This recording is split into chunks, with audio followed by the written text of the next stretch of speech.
Okay, so your GMO greetings. I'd say everyone for tuning in. I'm just giving it a second for some people to jump on. If you have any issues with the sound or the images, just let me know in the chat room. And I'm gonna put a link in the chat room right quick.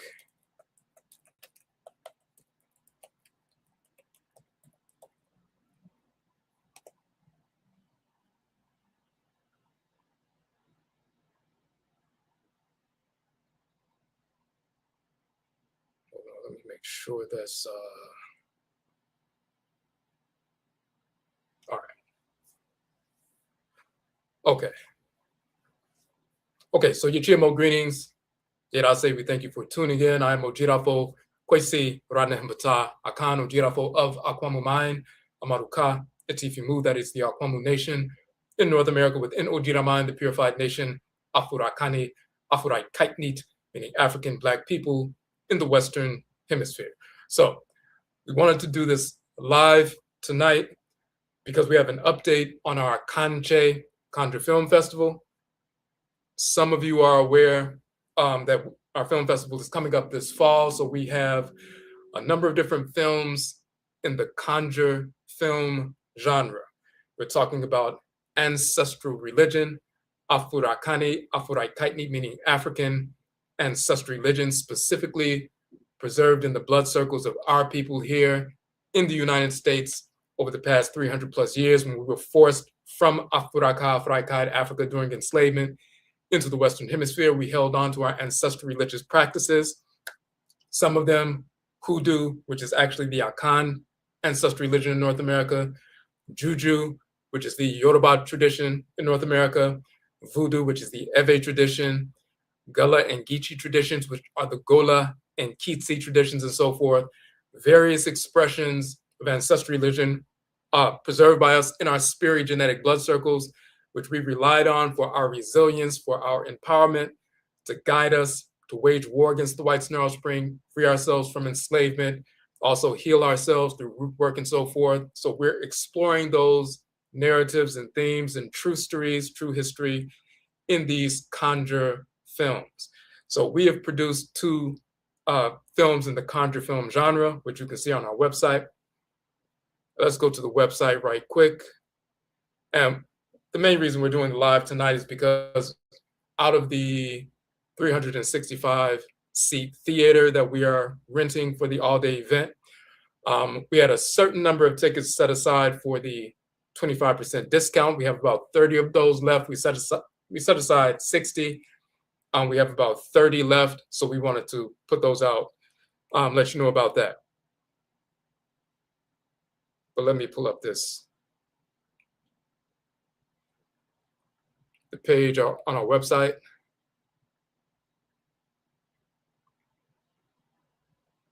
And first and foremost, before we even get to that,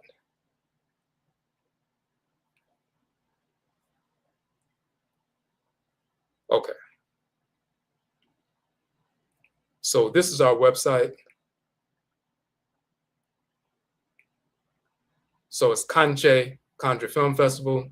You see the flyer on the right. These two flyers, first and foremost, KANKYE is the Akan term for a conjure. In the Akan language of Ghana and Ivory Coast, the term KANKYE is comprised of two words, ka, which means to speak, utter, say, or tell, then ache, which means to come forward, as in the coming forward of the sun, illumination and so forth. So KANKYE together is a compound word. It means to speak, utter incantations, ka, to bring the spirits forward, just like the sun is the major power that enlightens us, but also vitalizes us. At nighttime, when it's in the quote unquote underworld, it's the unseen force that's giving us power and illumination and so forth. But when the sun rises in the east and so forth, it illuminates the landscape, but it also revitalizes us, energizes us. So this power that was unseen is now in the world or the realm of the seen. So when we say ka, che, or kanche, to speak, utter incantations, ka, to make the spirits come forward, ache, like the coming forward of the sun, that is ritual incantation to bring the spirits forward. That's ritual prayer, ritual chant, ritual song, and so forth. So kanche is the origin of the term conjure. We even take it back to ancient Kemet, ancient Egypt. When we look at the Meduten Toro, the hieroglyphs, ka also means to speak, utter, say, or tell, and che means to come forward as the rising of the sun. So the exact same definition you find in the Akan language in Ghana and Ivory Coast, you find in our ancient language of ancient Kemet and Kanit, Egypt and Nubia. We wrote a whole article about that, showing the hieroglyphs, showing the language. This is part of the study that we have put forward. We published 31 books over the past 28 years, some of them dealing with linguistics, cosmology, trustery, and so forth. Of course, dealing with the Hoodoo tradition and others as well. So we proved that information, but this is why it's called kanche. And we coined the term the conjure film genre. So the films that we are focusing on, that we're going to showcase and from independent Black filmmakers, including ourselves and so forth, are films in the conjure film genre. So this is the flyer, this is the webpage. You see let me show that's the link on the screen right there. And these are the first two films that we produced. Amarukafo Adebisa, African American Ancestral Divination. That is the first film that I produced a few years back. And we're showing the different expressions of ancestral divination that we preserved in our blood circles. We have Mama Mawusi Ashakir from Cincinnati, dealing with the Juju tradition in that film and forms of divination preserved in our blood circles in North America over the past 300 plus years. Rakit Gajara Niyaya Nebethet, who's based in Georgia. She's dealing with the Ngangan tradition, which is the Fang tradition preserved in our blood circles. Divination practices based on that, preserved in our blood circles for hundreds of years. We have Seshat Tut Ankwajet, who is based in Florida. Her family is Gullah, which includes the Wanga tradition that was preserved in our blood circles in the forms of divination there. Voodoo Queen Galinda Laveau, who's based in New Orleans, practicing the voodoo tradition. She talks about the form of divination they preserved in their family. And then, of course, myself, based in Chicago, from Chicago and so forth, and I'm talking about the hoodoo tradition, which is the Akan tradition in North America, and how we preserve certain forms of divination in our blood circles for hundreds of years here in North America, which guided us towards freeing ourselves from enslavement, reestablishing independent sovereign spaces in North America, and waging war to force the end of enslavement totally. And then even after enslavement, establishing independent Black towns. There was a total independent Black town movement, hundreds of Black towns, not just Black Wall Street, but hundreds of Black towns were established. Some of them still exist today. Right outside of Washington, D.C., just a couple of miles past the northeastern border, if you're on Eastern Avenue in Washington, D.C., and you cross the street and you're in Mount Rainier, you drive a few blocks down, you're in Brentwood, you drive a few more blocks, and you're in North Brentwood. North Brentwood is an all-Black town that was established over 100 years ago by our people right after the end of enslavement. They still exist today. It's a Black town. They have a Black mayor. They have a Black city council. It's a small Black town, but it's still thriving. They just celebrated their 100th year of incorporation last year. So they established in the late so-called 1800s, but they incorporated in 1925, and they've been around for 100 years. So some of these Black towns still exist. So even in the movie Sinners, when they were talking about Mound Bayou, Mississippi, when you had Smoke talking to Sammy, when he was talking about leaving the plantation, and he wanted to go out and, make it on his own. And he was trying to convince him to go to that independent Black town, Mound Bayou, Mississippi, and play church music instead of doing the juke joints and so forth. Mound Bayou, Mississippi is another independent Black town that was founded over 100 years ago, and they're still going on today. So when we talk about, our ancestral true history, hoodoo, voodoo, juju, wanga, and so forth, it's fully immersed in that culture, also the politics and everything else. So our first film was Amarukafo Adebisa. We actually won an award for Best Original Documentary at the Kwanzaa Film Festival in New York. We were also screened at the Pembroke Toparelli Art and Film Festival in Los Angeles. So we did well with that film. And then just a little over 2.5 years ago, we did Hoodoo, Akan Ancestral Religion in North America. You can watch both of these films on our YouTube channel for free, on this very channel. So we go into detail here in the Hoodoo film, proving that Hoodoo is the Akan religion of the Akan people of Ghana and Ivory Coast in West Africa, West Africa. Some of us who were Akan, who were taken from those regions, were forced into North America, and we continued Akan ancestral religion under the Akan word Ndu, which means medicine from roots, trees, and plant life. Ndu also means to become heavy with the spirit through spirit possession and spirit communication. It has a number of different meanings. Ndu came to be pronounced hoodoo in North America, and we continued the Ndu tradition. So when you look at the mojo, I got my mojo working, and you heard about mojo in the Sinners movie. Mojo comes from the Akan term moja, which later was pronounced moja and mojo and so forth. That's a sacred talisman. The jack ball comes from the ja in the Akan tradition. The Gofa doctor with the Gofa dust comes from the Komfo and Komfwa in Akan tradition. High John the Conqueror, the root or Johnny Kankaru comes from Jama Kakaru in the Akan language and ritual practice and so forth. So we go into detail. The Haint spirits, you heard about Haints in the Sinners film. Haint comes from the Akan term Hinti, means the same thing in the Akan language and ritual practice as it does in Hoodoo in North America, because it's the same thing. So we go into detail showing all the aspects of the Hoodoo tradition, everything that you've heard about Hoodoo, whether it's Hoodoo, Conjure, Mojo, Jackball, Haints, Gofa Doctor, Gofa Dust, High John the Conqueror, all these different things. We go into detail about each one of them, where the names and functions come from in the Akan ancestral religion and how they were preserved unbroken into North America for hundreds of years up until this very moment. So that's our second Conjure film. We are working on our third film, which is going to be part 2 of the Hoodoo film. Part 2 is going to deal with Hoodoo rituals. So we'll be going around the country, just like we did in the first film, when we filmed in Cincinnati and Georgia and Florida and New Orleans and Virginia and different places.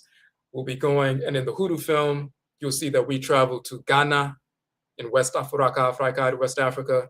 We also travel to Kemet and Kanit, Egypt and Nubia. We have footage from there in that Hoodoo film. Well, in part 2 of the Hoodoo film that's going to be released at our film festival this fall, we're going to be dealing with Hoodoo ritual, and we'll be going around the country and showcasing people involved in Hoodoo ritual, authentic Hoodoo ritual, not the pseudo Hoodoo ritual that you see a lot of online, but we're talking about authentic Hoodoo ritual grounded in Hoodoo cosmology, which is rooted specifically in Akan identity.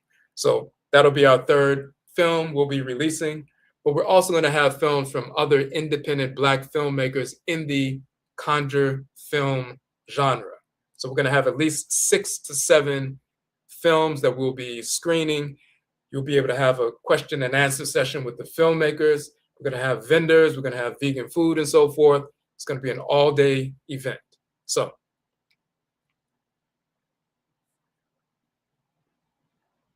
what we wanted to show is that in fact, let me show you the venue. We are renting this venue, which is the Arc Theater in Washington, D.C. Just want to show you an image. Some of you, if you've come to some of our conferences, you've come to this complex, because it has a number of different, sections within the complex. When we were having our conferences, we were in the recital hall and so forth, and we would have, our Hoodoo Mind, Hoodoo Nation Festival. We've had that for 11 years. In October, we have our Etchy Sign Conference, also 11 years in March, and then we have the Ojita Mind Conference, this will be the 11th year in June. So some of you have come to some of our events, and you came to the Arc, complex, but we were in the recital hall. Now the difference is here, we're going to be in the theater, which is a different part of the complex that we haven't rented before. So in the theater, and we're going to show an image of the theater here. This is the actual space.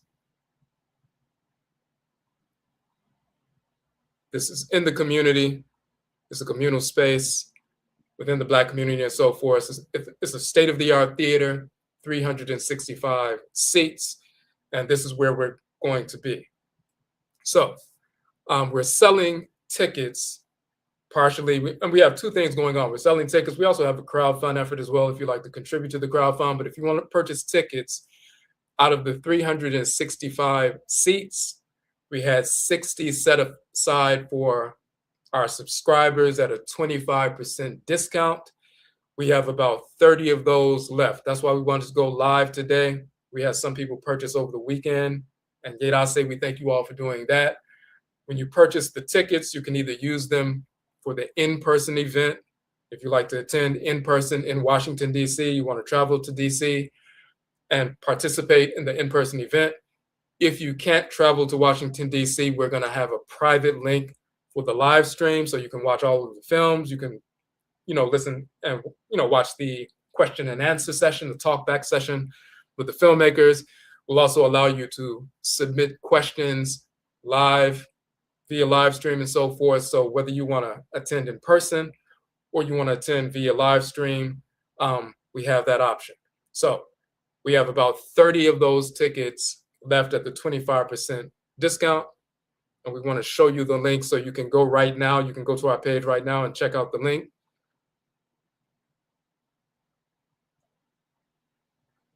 One of the reasons we have, and we'll be discussing also, reasons you see the center's flyer on the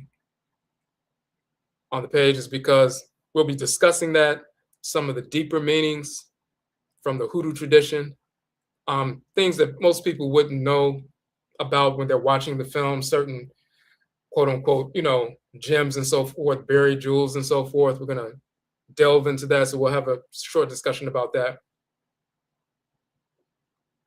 Now, this is the direct link, and I'll put the direct link in the chat room. Hold on one second. Okay, so that's the direct ticket link.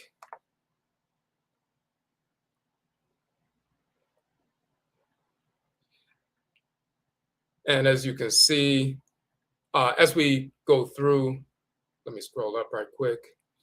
The regular ticket price is going to be $40, as you can see here. But the 25% discount, primarily for our subscribers, those of you who subscribe to our channel, you follow us when we go live, or you've taken some of our classes or joined in some of our sessions, live sessions and so forth, we have a 25% discount. So instead of 40, it's 30. And one thing that we also did is we decided to put this on the Square platform. So when you purchase the ticket on the Square platform, what you can do is you can split the payment into 4 interest-free installments. So instead of paying 30 upfront, when you click Afterpay at checkout, you'll have the option to split your payment into 4 equal payments of $7.50, and only $7.50 is due today. And then a couple of weeks later, you pay another $7.50, and then a couple of weeks after that, $7.50 until you pay it off. So that way, if you want to order one ticket or more than one, you want to bring someone with you, you can break that up into, small payments. So this is the reason we chose the Square platform for that. But this is the direct link to the tickets page. And it's here that we, over the weekend, we did a presentation on the Ntafo, the twins. And let me just show you what we were dealing with on our presentation. Part of the cosmology associated with ancestral religion in general, and which has been preserved in North America in our ancestral religious practices. And it became a prominent, theme within the Center's film, but this is part of our ancestral religious heritage and ritual practice and so forth. So we wanted to show this is one of those gems that you typically wouldn't have any detailed information about if you weren't involved in that such religion?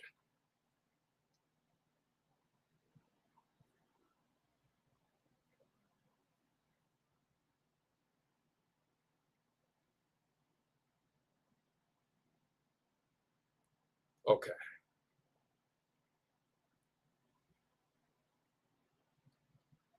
So what you see here, this is the presentation we did Saturday. We went live Saturday, and you see the term ntafo. Ntafo means twins in the Akan language. Ata means a male twin. Ata means a female twin in the Akan language. So it's a tonal language. Ata, short, male twin. Ata, female twin. But ntafo means the group of people, fo, who are twins. The twin energy is the complementary balancing energy in creation. So there's a male and female, masculine and feminine forces that govern creation and balance all of creation. When you have fire and water, earth and air, masculine and feminine, the balance of male and female, this is a complementary two halves of a whole that balance everything out. You have your two eyes, your two nostrils, your two ears, the two lungs, your two kidneys and so forth. There's a balancing, expression throughout you biologically. There's a balancing force in creation. The male and female forces of divine law and balance. In ancient Kanit and Kemet, they're called Ma'a and Ma'at. In the Akan language, they're the Ntafo, they're Ama, Ria, and Amasu. In the Yoruba tradition, they're the Ibeji, the two G, Ibe, and so forth, the twin Orisho, the twin deities. So every Afro-Akani culture recognizes that they're male and female divinities. The male divinity, a female divinity who work together, an expansive and contractive force in creation that regulates balance in creation. Balance on earth, balance within the seasons, balance within the operation of your physical body and so forth, the unfolding of the different physiological structures in your body and so forth. They're all balanced. They're governed by this balancing principle, male and female balancing principle. So when you see the twins, when twins are born, they bring into the human sphere, within the human activity, within the clan, that complementary balancing force. And they're typically, there are certain things that are done special for twins and the mother of twins and so forth, because they carry that energy and they bring balance within the clan. When there's imbalance within the culture and so forth, there are rituals that are associated with around a spring equinox, as a matter of fact, and that's why we had this presentation. We had a group healing ritual. We did a group susu, which is the ancient Afro-Akani term for meditation. But we went till the spring equinox. That's one of the balancing points of the year. 12 hours of sunlight, 12 hours of darkness. The sun is at the equinoctial point and so forth. At spring, that's the balancing point and so forth. So the earth is in balance. So we did a ritual susu meditation to take advantage of that balancing energy that took place around March 20th, March 21st. We did this ritual on Saturday, this past Saturday, March 21st, when that balancing energy was still governing the planet. And just like animals take advantage of the shifting of the seasons, when the birds fly south for the winter, then they return. When it warms up, when the bears go into hibernation, they return and so forth. Fish move in a certain way. When the earth changes, we live in harmony with the divine changes that happen in earth. When the spring is returning and the greenery is returning and we're rejuvenating and we're detoxing and purifying ourselves and revitalizing ourselves and so forth, we take advantage of the balancing force that's governing the planet. We incorporate that to balance our physical bodies, balance our spirit bodies, balance our minds and so forth, so we can move forward and deal with one another in a balanced fashion. So we dealt with that on Saturday. You look at these two Ntafo spirit sculptures from the Akan tradition. This specific shrine is a shrine for, this particular one is from the Akan tradition for the deity Abam Kofi, which is the male divinity, the male twin divinity. You have Amame, which is another title for the female twin divinity. We showed this image for that divinity, Abam Kofi. There's a sacred ceremony associated with the twin divinities in Akan culture, where sacred offerings are given. There's a big communal celebration to bring that balancing energy into the clans. So we were talking about that, and we were talking about Ma'at, the male and female force of divine balance. So we were talking about that on Saturday. That video is actually archived, and the group healing ritual. So we dealt with the cosmology, and then we went into the group healing ritual. You can go on our site and access that. It's free, of course. So, but you see that, you see Smoke and Stack from the Sinners film. They were twins and so forth. And when you look at the iconography and the aesthetic that they use, they were dealing with the twin energy of the twin deities. So when we go into some detail about discussing that at the film festival and so forth, you'll see that they were incorporating some things that they learned about the divine complementary balance of the twin forces in creation, and they incorporated that throughout the film. So, but let me show you also some of the other things that we have touched on and we have added to our site. And you can go right now and you can purchase tickets. We have a few tickets, 30 tickets left for the discounted price. But just so you can see some of the other things that we brought out. We put this, you'll see this on the site, on the KANKYE Film site, and also on this page. A few days back, last week, we did this presentation. We want to bring light to some of the information that you've heard about, but you wouldn't have context for, because this information has not been readily either available, or some people weren't aware of it and so forth. When you're watching the film, they were talking about the juke joint, and everything was about, the juke and so forth. What is the origin of the term juke? And why is it called a juke joint? And why is it a space not only for singing and dancing and joy and revelry and celebration, but it's also a ritual space?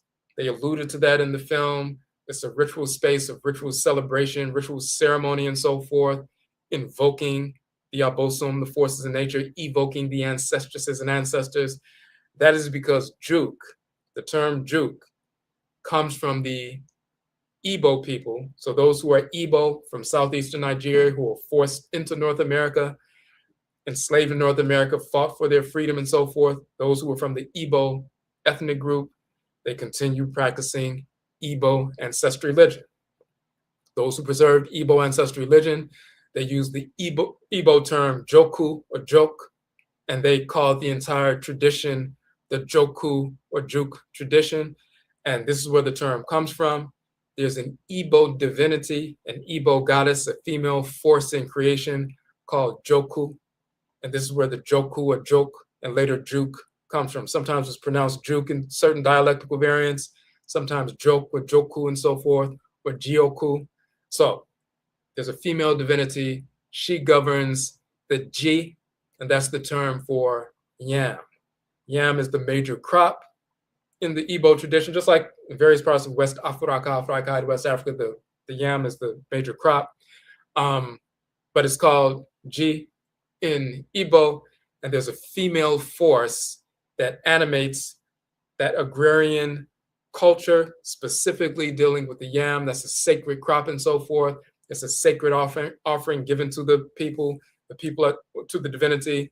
The people are dependent on, the growing of the yam as a crop and so forth for their sustenance. So the feminine force that animates that root and that plant and so forth, they evoke or invoke that divinity through ritual song, ritual dance, ritual chant, ritual incantation. So they invoke joku or jioku and so forth. And they've always done that. So when they were forced into North America, they continued invoking the female divinity joku for their sustenance, for their healing, for root work and so forth, to heal themselves, but also to poison the so-called slave masters so they can free themselves and escape the plantation. They continued to do so. So even when it came into a secular expression, the joku celebration became the juke celebration, and they did it instead of a sacred shrine house, they did it inside of a makeshift, quote unquote, joint or house. And that juke or joku sacred shrine space became a joku joint, a juke joint, and so forth. We did an entire presentation on that last week. It's here, it's right here on the channel. We also put it on our page and so forth. So that's one of the things we put forward. Hold on 1 second.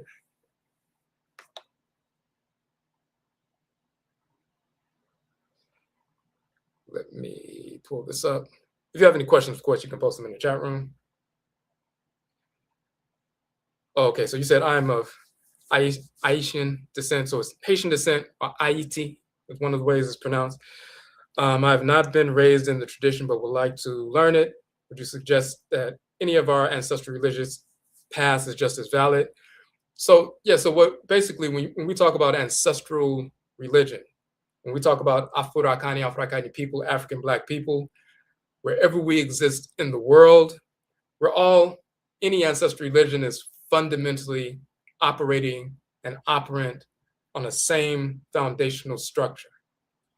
We align ourselves with the great mother and great father supreme being through the agency of the deities, the goddesses and gods, the forces in nature, and our spiritually cultivated class of ancestresses and ancestors. So when you look at, if you look at the physical body, for example, the Black man, Black woman, we're a microcosm of a larger macrocosm. So the Black man is like an emanation. And in fact, let me show you a quick image. And this is true for any ancestral religion wherever we exist anywhere in the world. Let me pull up just to show you a quick expression and image.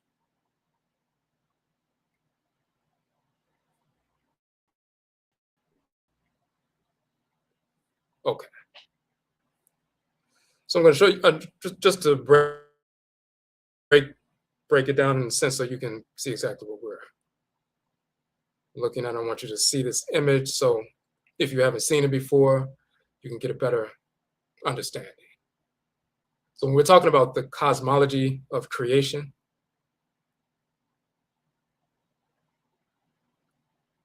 all right.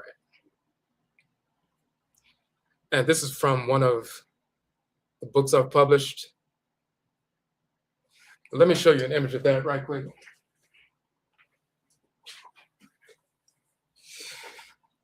So to date, for those who are unaware of to date, I've published 31 books on various aspects of Afro-Akani, African ancestral religion, culture, nation building, restoration, and so forth.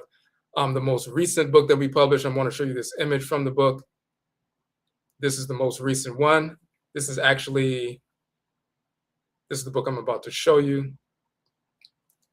So this is our most recent book, Ojida Sem, True Historical Anthology. So it's a 600-page book. It's 8.5 by 11, so it's encyclopedia size. And 12 of the books that I published out of the 31, you see on the back, can't see it very well, let me see. 12 of the books dealing with true historical information and cosmology and linguistics and so forth. We compiled in one large encyclopedia-sized volume. It's full color, 8.5 by 11. You can purchase it directly from the website. But in that book, I want you to see this image. So we have a number of books within that text, and we show the cultural continuity of ancestral religion wherever Black people exist in the world, starting with the fact that we published the first book in the series is Afro-Akani, the origin of the term Africa. And we showed that the term Africa does not come from Europeans. That's silly. People who haven't studied repeat that false information. But the ancient term for the creator and creatress of the universe in the language of ancient Kanedi and Kemet is Ra and Ra'et. In Haiti, amongst the Fon and Ewe people who practice Vodou, Ra, the creator, is called Da, and the Ra'et is called Aida Huedo. So when you hear about Da or Dambala and Aida Huedo in Vodun, that is Ra and Ra'et, and the Ra became Ra or Da and so forth. So, but Ra is also called Afura when he's moving in the underworld and so forth. And the first raised land is called Ka. So the Ka of Afura is the land of the creator. And that's where you get Afura Ka from. So that's the very first book. And we show the cultural continuity of Black people wherever we exist in the world. But this is the image I want you to check out.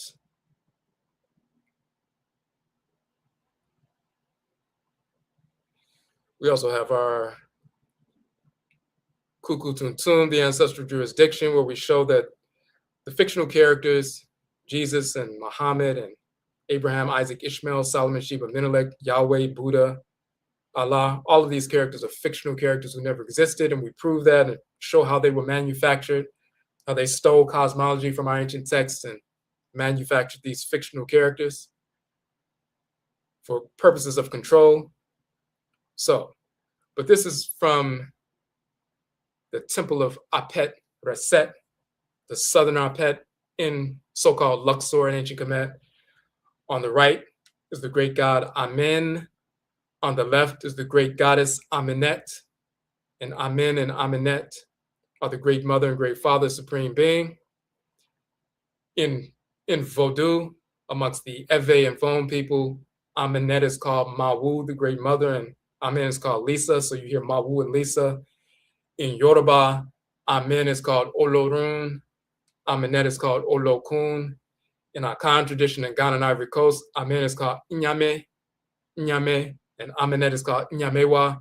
So the great mother and great father, supreme being, are two halves of the divine whole we call the supreme being. And we are children of the great mother and great father, just like your physical body is a great being, so to speak, and your organs are smaller beings, children of the great being, and they regulate order within your entire body, your organs and glands.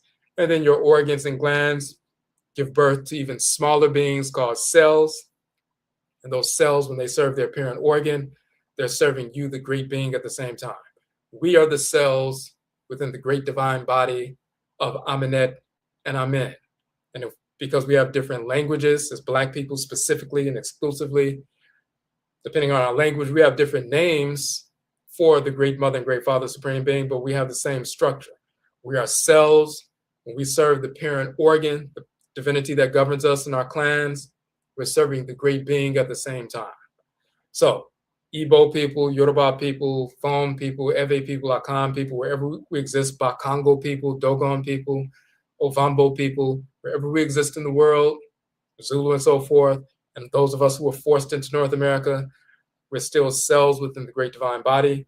When we align ourselves with the forces that govern us, our parent divinities, and we're aligning with the great mother and great father, supreme being at the same time. So that is the cosmological structure.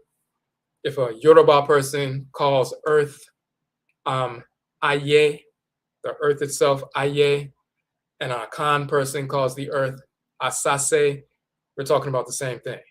If a Yoruba person calls the sun Orun, and an Akan person in Ghana calls the sun Oria, we're talking about the same solar orb. If a Yoruba person in Nigeria says the word for water is Omi, and an Akan person says the word for water is Nsio, we're talking about the same substance. When they say God is Olorun and goddess is Olokun, and Akan person says God is Inyame and goddess is Inyamewa, we're talking about the same thing. So, but when you engage in, your ancestral religious practices and foundationally developing a connection with your ancestresses and ancestors, establishing an Nkomre, an ancestral shrine, to communicate with them and so forth, as a focal point of communication. You can communicate with them wherever you are, but as a focal point of communication, a sacred space, they will confirm for you, if they haven't already, exactly what your ancestral clan is, and then you move forward from there. There were many Ewe and Fon people in Haiti. So, of course, Vodou was more popular culturally because they were culturally dominant. But there were also Igbo people there. There were Yoruba people there. There were, people from the Congo there and so forth. They will confirm for you exactly what your ethnic group is. And then you move in that direction. They probably have already confirmed it, and they will give you multiple confirmations for that.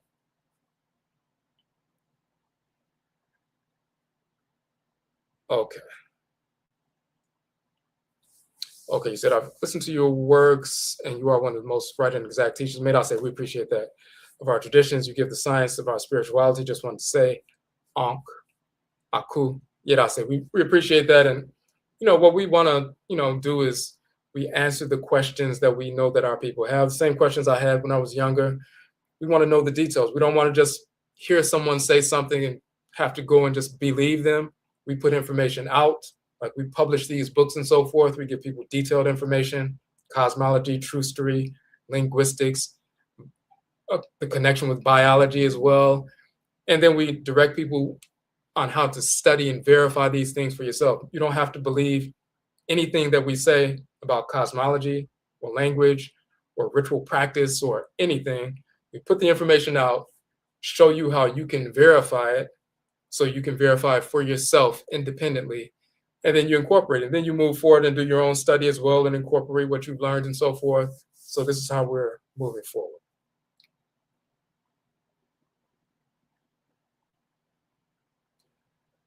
Okay, so you say your maternal guardian is Dambala. So that's one of the praise names of Da. So when we were looking at, so what we were saying, let me go back real quick. So Amen and Amenet are the Great Mother, Great Father, Supreme Being.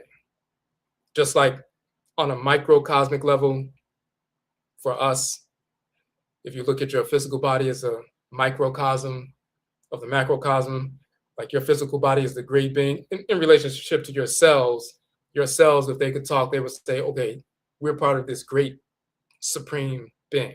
So for the Afurakani man, African Black man, an emanation of the Afurakani woman, an emanation of Amenet. So that's the great being. Within your physical body, of course, when you breathe in and you take in oxygen and so forth, you also take in the solar energy. You have life force energy surging through your body, through your being. And you direct your energy to your arms and legs and feet so you can walk and so forth, to your reproductive organs so you can procreate a child and so forth. So you have life force energy, that solar firepower moving through you, surging through you, that life force energy, that animate force. That is your Ra force if you're a male and Ra'et force if you're a female. So the great being is Amen and Amenet. But the divine living energy that animates the great being and the great being directs, and you direct your life force energy, Amen and Amenet, the great being, direct Ra and Ra'et to go out and create the universe. So the creator and creatress, Ra and Ra'et. Let's go back up real quick. And they have different names based on the culture. Everybody has a name for them. In ancient Kemet, the most ancient name for them is Ra and Ra'et.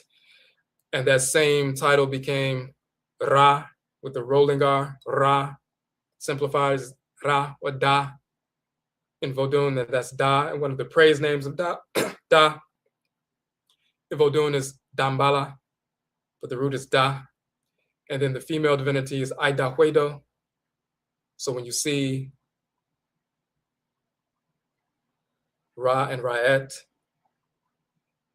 in Akan, they're called Nyonkumpon and Nyonkunton. In Yoruba, they're called Odumare and Oshumare. In Vodun, they're called Da and Aidahuedo, and also Dambala and Aidahuedo and so forth. So as a creator and creatress, they're connected to us. We're talking about, of course, specifically Black people exclusively. They're the divine living energy. But some people, if you are pathed to bring their energy into the community as a vessel to bring their energy into the community, and you're pathed and came into the world to serve as a vessel, like in the form of a priest or priestess and so forth, you have a different role with regard to them. But so you have to see, when someone told you that's your maternal guardian, you have to, ask them specifically when they said maternal guardian, were they talking about the divinity that governs your head? Were they talking about your specific, just your clan in general? Were they talking about your matriclan and patriclan and so forth? Were they talking about priesthood and priestesshood? Whoever told you that's the maternal guardian, you find out specifically what aspect of the culture they were referring to. They could be talking about who governs your head. They could be talking about, you know, ritual practice, what your function in the community is going to be. Everybody's not a priest or priestess. Everybody has different roles and so forth. But some people do serve as that kind of vessel, as a healer, healeress, and so forth. So ask them exactly what they were referring to. Okay, so if it was your mother who told you that, then she may be referring to the function you came into the world to execute, to carry that energy into the clan for whatever purposes, for healing purposes, defensive purposes, building, you know, depending on what your role in creation is. Some people, just like there are different occupations and so forth, for us, when we have different occupations, it's based on the divinity that governs the head. So when you have certain deities, for example, who govern the skeletal system and structural things, and people are children of that divinity, then very often when they utilize that energy in the communal, you know, sphere, they tend to be people who are focused on architecture or construction or building or, you know, stabilizing things and so forth. Or if it's, you know, within the political sphere, they're the ones who are establishing a government or supporting, you know, a traditional foundational system of jurisprudence. That's something that's stable, that's going to uphold the community. So whether it's something physical to uphold the community, construction, or something political that's going to uphold or, you know, stabilize the community, people who are children of a divinity that governs the skeletal system, or, you know, building, construction, or, you know, the mountains and so forth, the bones of the earth, it translates into the way we operate. Okay. Okay, Yini, I'll say that.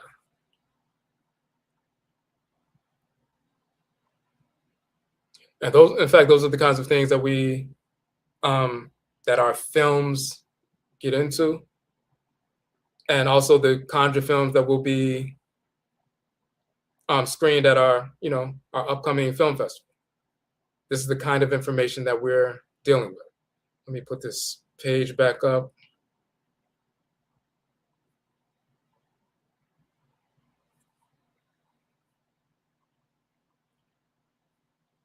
So what we're doing right now, for those who came in a little bit later, first let me go back to the main page. So our Conjure Film Festival is this fall. We have some discounted tickets, about 30 of them left out of the 365 seat theater that we're renting. We have about 30 left set aside for the discounted price. So that's why we want to go live. We had some people purchase some over the weekend. We had 60 initially. We have about 30 left. So we had people purchase over the weekend. When we did our event on the weekend, we had a presentation on the weekend about the twins that we just talked about, the Ntafo. And then on Sunday mornings at 11 a.m., we are going through the Runu Pert Imheru, the Book of Coming Forth by Day, so-called Book of the Dead. And we're week by week, we're going through the chapters of our sacred text and explaining the cosmology and so forth. So over the weekend, we did those two. We did one on Saturday and the text on Sunday. And in between that time, we have people purchasing tickets. So we have about 30 left. So we want to let people on YouTube know, some of our subscribers, if you weren't part of the classes and so forth.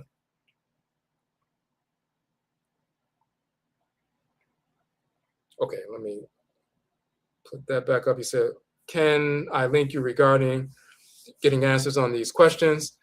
So yeah, when you go to the, so I'll give you two links. So this is one link. This is, you know, the page. And then this is the other link on our website. And I'll show you this.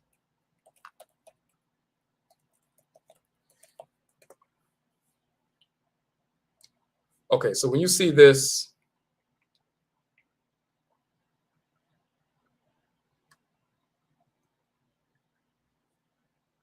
okay, so ojirafo.square.site. And then, of course, you can connect with us via email there as well. So when you go to that site, let me just show you what that is.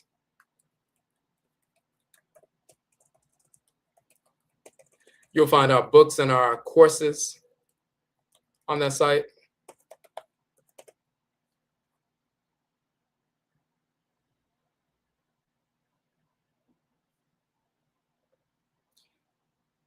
So for example, I was just talking about when we're going through the ancient text, the Pert Imheru, the papyrus of Ani, the one we've been going through for the past few weeks, and that's Sundays at 11 a.m.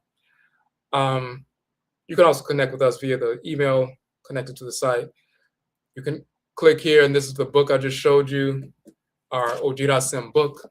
And we actually have, our book is on Amazon, but we also have it on our regular site because we can give you a 30% discount. So for those who didn't see, this is our 600-page book. It's 8.5 by 11 full color, encyclopedia size. So you can get it for a discount on our website. Amazon charges they take 60% off the top, just for booksellers in general. So if you have a book, hold on a second.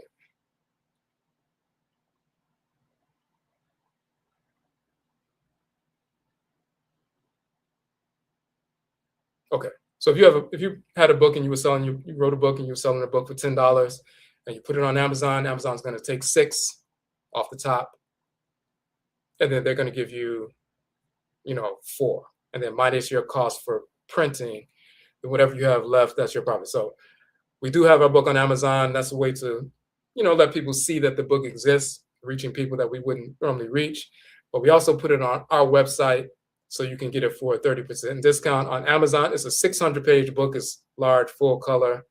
It's $59.95 on Amazon, but they take 60% of that off the top. But on our website, we have it for $44 plus shipping.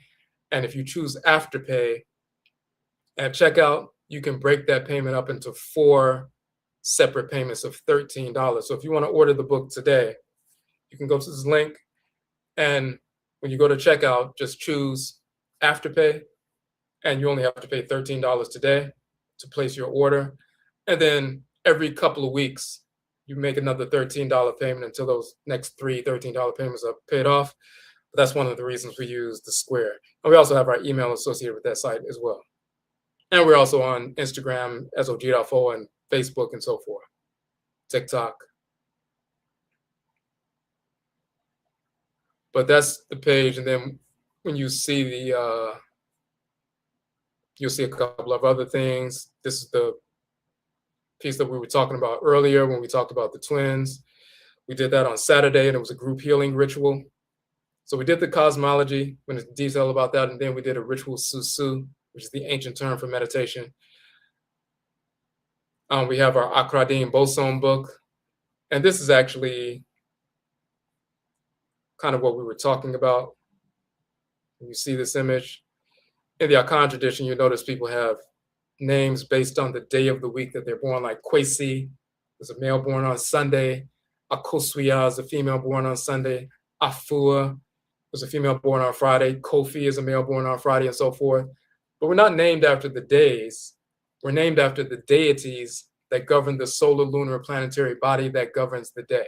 So each day of the week is governed by one of the solar, lunar, and planetary bodies and how it interacts with the Earth Mother and so forth. And there's a spiritual force that animates the solar, lunar, and planetary bodies. So the male and female forces that animate these solar, lunar, and planetary bodies that govern the 7-day week. These are the sacred Akan statuary. We also show their images in ancient Kemet. We also show how they govern the 11 major body systems, which are the shrines for these forces in nature. So whenever you study the deities, the forces in nature, you're also studying geology, you're studying astronomy, you're studying biology, you're studying math, science, medicine, botany, and so forth, every level of creation. So this book is going to be, actually, it's new. It's going to be another 600-page book. It's going to be released this spring. And we have it on pre-order right now, and you can, check that out. You can also do the Afterpay, $13, and do it that way. We certify people to become meditation instructors. So it's a 4-week course. You can also do the archive course. Once you get that credential, we've been teaching Susu, the ancient term for meditation, for 22 years, publishing on it for 22 years and teaching it, practicing for over 30. But we started our certification process a couple of years ago, where you become certified with a professional credential, and you can take to schools and corporations and human services organizations and so forth, and they see that you have that credential. They will pay you to conduct meditation sessions with employees or clients at their human services organization, or if you go to schools, youth, and so forth.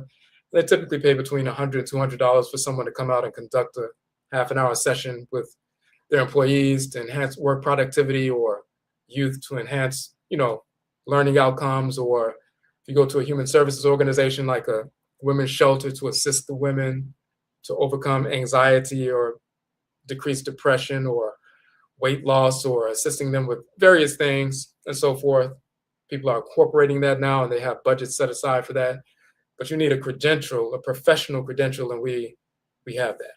So that's part of our institution. So we have a number of things that are on the website.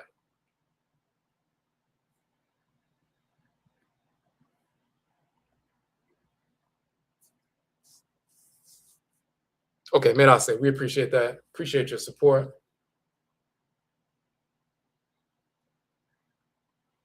Let me switch back up here. So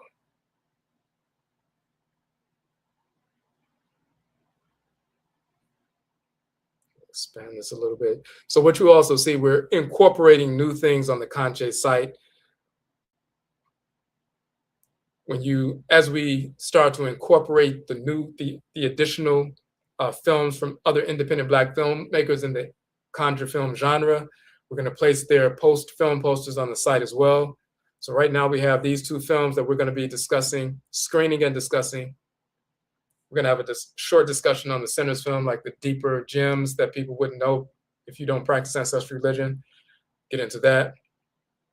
In the section here, some of the videos that we've done going in detail about different aspects of KANKYE or Conjure, different expressions like the Igbo goddess Joku, the origin of the juke joint, quote unquote, African American cosmology, or the various expressions of ancestral religion, hoodoo, juju, voodoo, wanga, ngangan, gullah, geechee, gree, and so forth, juba, juke, all of the expressions in North America when we came as various ethnic groups. We preserved our ethnic identities. So you can learn of your ethnic identity by DNA tests, through genealogy, but some of us can find out simply by what was our family practicing. If your family was practicing hoodoo, hoodoo is the Akan ancestral religion from the Akan ethnic group of Ghana and Ivory Coast. If your family was practicing juju, juju is from the Yoruba term ju, which means to cast or throw. Juju is the Yoruba ancestral religion. If your family was practicing voodoo, that's Ewe and Fong ethnic group. If your family was practicing gree, the gree man or the gree woman making a gree bag for you and so forth, that is the Mindi ethnic group. If they were Wanga, throwing the Wanga and so forth, that's the Ovambo group. If they are Gullah and Geechee, or Gullah or Geechee and so forth, that comes from the Gola and Kitsi people of Sierra Leone. If they were talking about juke and so forth, and that was prominent within your family, they're from the Joku Igbo people who invoke the divinity Joku or Juke and so forth. So we preserved our ethnic identities intact. We preserved our ancestral religion intact. So when they say we got mixed up on the boats and we can never find out who we are, we say, Wotumi fra moja nanso wo ntumi mfra okra, which is a Kwamu proverb from us in North America, which means you can mix blood, but you cannot mix the soul. When you were forced into North America on a ship and so forth, and you became an ancestor or ancestress when you died here in North America, and you watched your children and grandchildren growing up enslaved or escaping, you're that great ancestor or ancestress who was enslaved and fought for freedom and escaped from the plantation and helped your other family members and died in the war and so forth. They still pour libation to you, and generation after generation after generation, you're that great ancestor or ancestress who came from the continent and continued to guide your descendants here in North America until it was time for one of your great granddaughters, when she grew up and she got married, and it was time for her to bring you back into the world. And when she copulated with her husband, She drew your spirit back into the womb for the first time in 150 years, 170 years, and then you're born into the world as a child. You may look and grow up and ask your mother, hey, where do we come from? And she'll say, well, we were mixed up on the boats and on plantations. And, that's why we're a little bit lighter brown now, because things happen in the blood circle. We're still melanin dominant, but, mixture happened.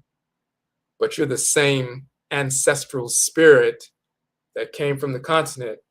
Your blood may be mixed, but your soul is not. You're the exact same spirit that came through. You're a little bit lighter brown because of wars that took place within the blood circle, but you're still melanin dominant. It's no different than you putting on some clothes. You take those clothes off in the evening. The next day, when you put on a new pair of, a wardrobe and so forth, some clothing, you're the same individual. You have different clothing on, but you're the same individual. You look slightly different externally, but the one inhabiting that attire is the same entity. You're the same ancestor, the same ancestress. You can't mix the soul.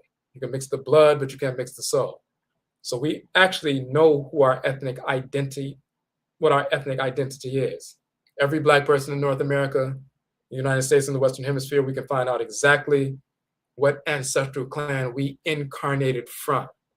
So if you lived as part of the Akan ethnic group in Ghana 300 years ago, and you were forced into North America, when you're reborn once again as an ancestor and an ancestress, and you're moving through the world in America, and you come in contact with some Akan artifacts or iconography or clothing or language, you're going to be drawn to that more than if you came in contact with some Yoruba or Ewe or Igbo, because as soon as you hear that Akan language, that's the language you used to speak hundreds of years ago in your village. And this is the first time you're hearing it again. Or you see the kente cloth or the different, expressions. Or if you were Dogon from Mali and you used to live as part of that and you reincarnate 300 years later in North America, when you see mud cloth or certain statues from the Dogon people, you're going to be drawn to that because that is your people. That's who you came from. You used to live in a Dogon village. You spoke the language, you ate the food, you wore the clothes, you engaged in the culture, and now you're back and you're drawn to who you are. So that's part of the value of ancestry religion. We can learn of our identity intact. So we're going to continue to add more videos here. We're talking about our ancestral cosmology and the cultural continuity. We have the definition of what KANKYE is, the Conjure Film Festival, why we're having it, what KANKYE means as far as ritual incantation, the definitions of that. And for those of you who are business owners, in this section of the site, you see it says advertise your business with us.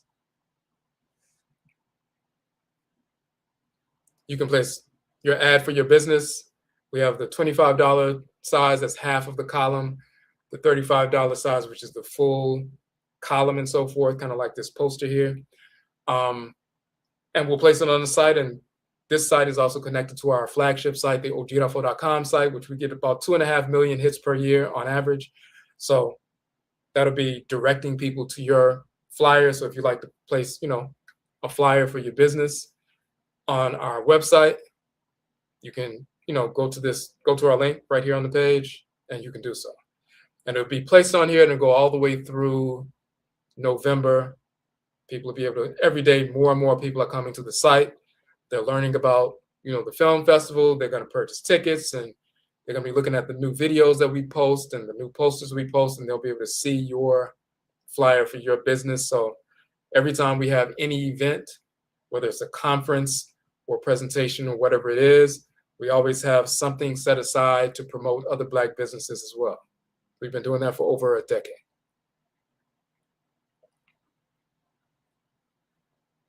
Okay, any questions in the chat room?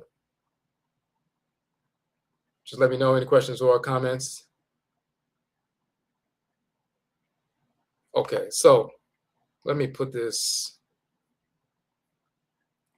direct link back up. Okay, so that's the direct link to the tickets page. So, um, so for those who came a little bit later, we have about 30. We said we had about 30 tickets. Originally, we had 60 for the discounted price. We have about 30 since the weekend, the end of this weekend. We have about 30 left. So if you like to attend the event in person, traveling to Washington, D.C. to come to the film festival, or if you want to do the live stream version because you can't travel to DC, either way, the tickets will work for you. Just let us know which one you are interested in. But we wanted to send it out today. So those who were, some people have taken our classes, they already knew about the tickets, they purchased some. But some of our people who follow us on YouTube or catch us on YouTube live sometimes, you didn't know about the discounted tickets, and we only have 30 left. So go ahead and check that out. And for those who came in a little bit later, this is on the Square platform as well. So let me just show you what that looks like.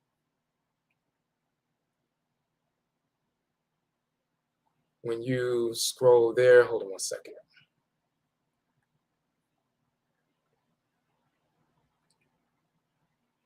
Okay, so when you go to when you click the link, it will take you to the Square platform, and I just want you to see what that looks like.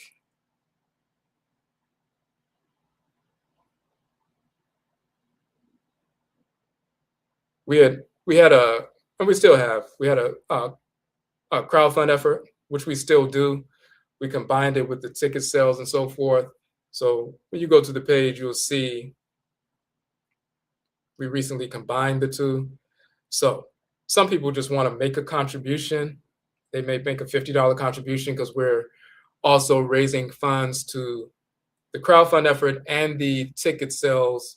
First and foremost, help to cover the cost of the venue. The venue is $5,115 for that big 365 seat venue. So when we're selling tickets, that helps us to cover the $5,000 expense.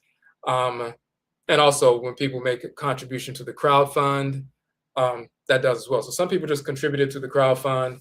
If you make a contribution to the crowd fund, you can receive one or more tickets for your contribution. Or if you would rather receive some of our books, you can do that as well. But some people want to purchase tickets, so we combine both on this page. So when you see this page, if you want to buy tickets, you can either choose the $30, $40, but you're going to choose the 30 because that's the discounted price. You'll see it says click 30, you click donate, and I just want you to see the afterpay option. Hold on one second.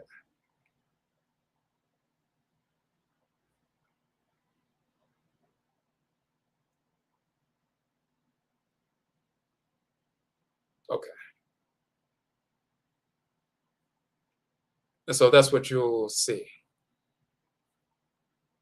And when you see, the thing is when you click continue to payment,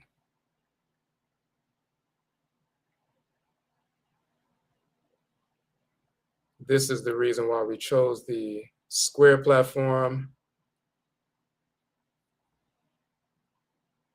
Because as you can see down here, you can pay the full price, or you can see it says Afterpay 4 interest-free installments of $7.50. So, hold on one second.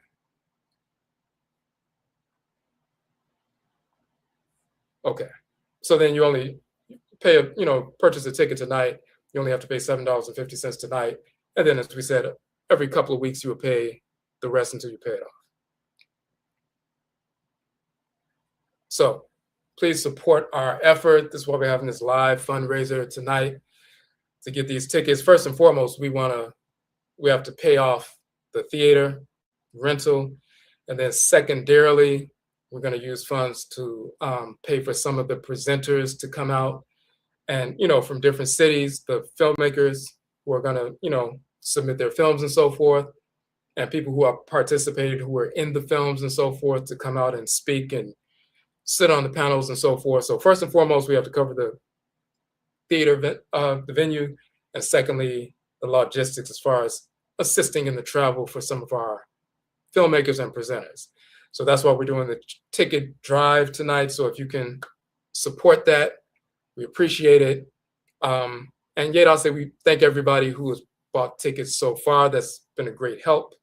And we also look forward to you coming out and participating and watching the films and so forth.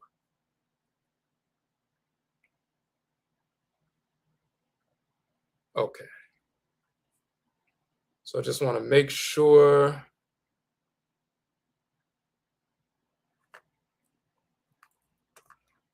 Any other questions in the chat room? Any questions about anything that we've talked about? Any questions about the film festival, anything? I just want to make sure we didn't miss anything. I'll say some comments, but I just want to make sure I didn't miss any questions.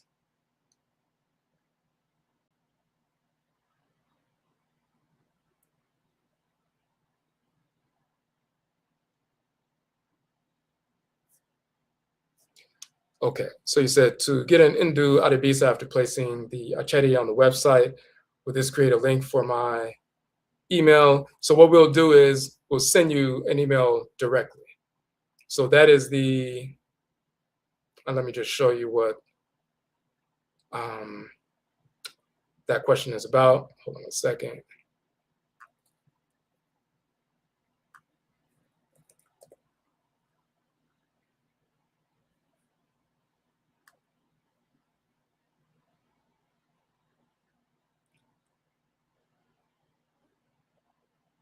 Okay, let me switch it over right quick. Okay. So yeah, so this is the Adebisa page. Adebisa, and you saw that term on the film. This is the Akan term for divination, spiritual reading, consultation, and we do conduct those. So yes, when you go to the site and you make Achedi and so forth, we'll send you an email, and then we'll put you on the list. We have a few people ahead of you, but we're going to get through the list very soon, within the next week or so. Hopefully we'll be gone through the entire list and so forth. So we put you on the list, but we'll send you an email directly. And then you'll let us know what the best timing for you is. So the way we conduct that is and you'll see that on the site as well, we conduct the Adebisa, but we'll schedule a time. Typically it may take about an hour and a half to go through the entire, reading what came out. And if you have any questions and so forth, so we just schedule a time where it's good for you to do that. But yes, we'll send you an email after that. I mean, once you, go to the page and so forth and go to the link and all that, we'll have the email address and then we'll send you that information.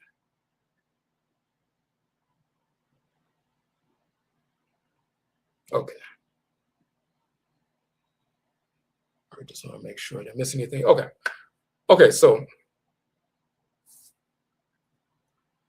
Merase. So again, Yerase, we thank everybody for joining in. Please support the ticket drive, and we look forward to connecting with you all at the film festival. But we're going to have more information coming up and more lives coming up, sharing more information as we go along. So Yerase, we thank everybody for tuning in. And Yebe Shabio, we will meet again. That's it.